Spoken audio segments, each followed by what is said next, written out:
গ্রামের ছোট্ট মোড়ে মিনা আর রিয়া স্কুল থেকে ফিরছিল। হাতে টিফিন, মুখে হাসি, পায়ে ধুলো উঠছিল। তারা ঘাসের মধ্যে ফুটে থাকা ফুলের পাশে হাঁটছিল আর হাওয়ায় পাখির ডাক ভেসে আসছিল। মোড়ের অন্যদিকে তাদের বান্ধবী সুমি বসেছিল গাছের ছায়ায়। সে টিফিন খুলে রুটি আর কেক খাচ্ছিল, মিষ্টি হাসি আর ঝলমল চোখে। মিনা হঠাৎ রিয়ার দিকে তাকালো, দুই কণার চোখে চঞ্চল ঝলক। তারা চুপচাপ এগোলো। রিয়া নাজুকভাবে হাঁটছিল আর মিনা এক ঝটকা টিফিনের এক টুকরো তুলে নিল। সুমি তাকিয়ে আছে আর তার চোখে বিস্ময়। মিনা আর রিয়া হাসতে হাসতে দৌড় দিল গ্রামের মোড় ঘেঁষে। ধুলো উঠছে, পাখি উড়ে যাচ্ছে আর তারা দুজনে মজা করে লাফাচ্ছে। শেষে তারা থামল, নদীর ধারে বসে টিফিন ভাগ করল।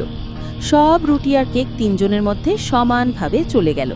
মিনা হেসে বলল, একটু মজা হলো, কিন্তু বন্ধুদের সঙ্গে ভাগ করা সব থেকে মজা। গ্রামের মোড়ে পাখি, ধুলো আর ছোট্ট ছোট্ট নীড়ে লুকানো হাসি, সেই দিন তিন বন্ধুর সবচেয়ে মজার দিন হয়ে গেল।